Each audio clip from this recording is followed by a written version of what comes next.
அண்மை செய்தி. சென்னை உள்ளிட்ட 4 மாவட்டங்களில் வெள்ள நிவாரண நிதியை பெறுவதற்கான விண்ணப்ப படிவம் வெளியிடப்பட்டிருக்கிறது.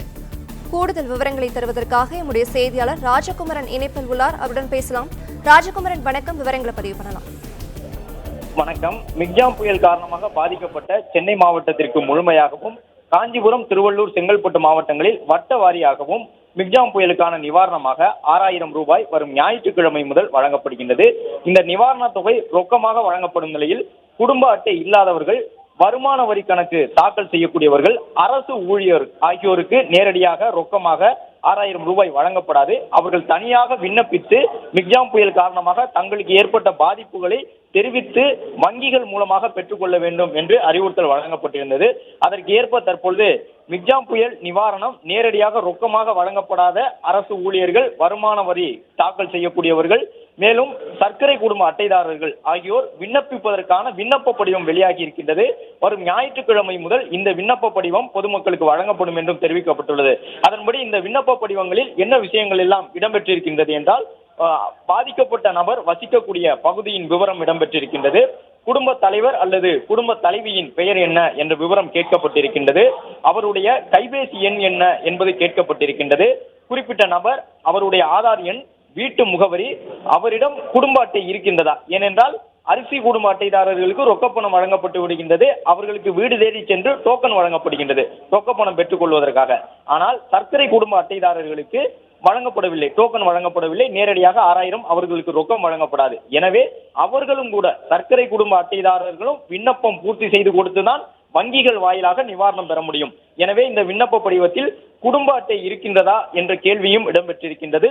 குடும்ப அட்டை இருந்தால் அவர்கள் தங்களுடைய குடும்ப அட்டையின் எண்ணை குறிப்பிட வேண்டும்.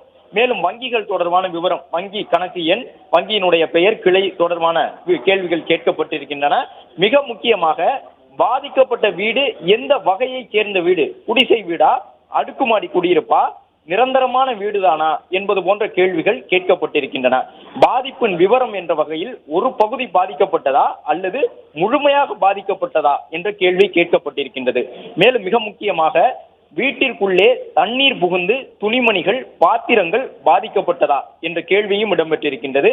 மேலும் தண்ணீர் சூழ்ந்து வாழ்வாதாரம் பாதிக்கப்பட்டதா என்ற கேள்விகள் இடம்பெற்றிருக்கின்றன.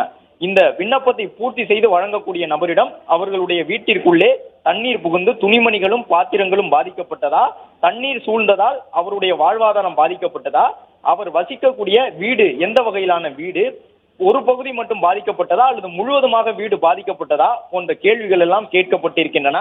இதன் நிறைவாக உறுதிமொழி என்று குறிப்பிட்டு, மிக்ஜாம் புயலால் எனது வீட்டில் வெள்ளம் சூழ்ந்து துணிமணிகள் மற்றும் உடைமைகள் சேதம் ஏற்பட்டு எனது வாழ்வாதாரம் பாதிக்கப்பட்டிருக்கின்றது என்று உறுதியளிக்கின்றேன் என்று இந்த விண்ணப்பத்தை பூர்த்தி செய்து வழங்கக்கூடிய நபர் தன்னுடைய கையெழுத்தை இட வேண்டும்.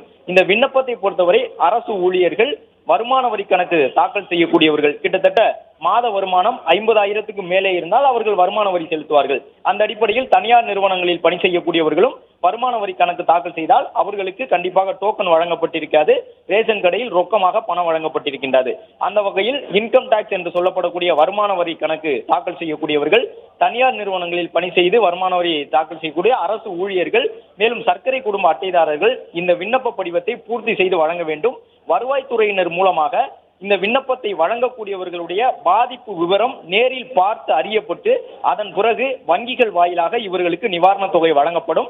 வரும் ஞாயிற்றுக்கிழமை முதல் ரேஷன் கடைகளில் இந்த விண்ணப்பங்கள் பயன்பாட்டுக்கு வழங்கப்படும் எனவும், இந்த விண்ணப்பத்தை நிரப்பி அவர்களிடம் வழங்க வேண்டும் என்றும் தற்பொழுது அரசு சார்பில் சொல்லியிருக்கின்றார்கள்.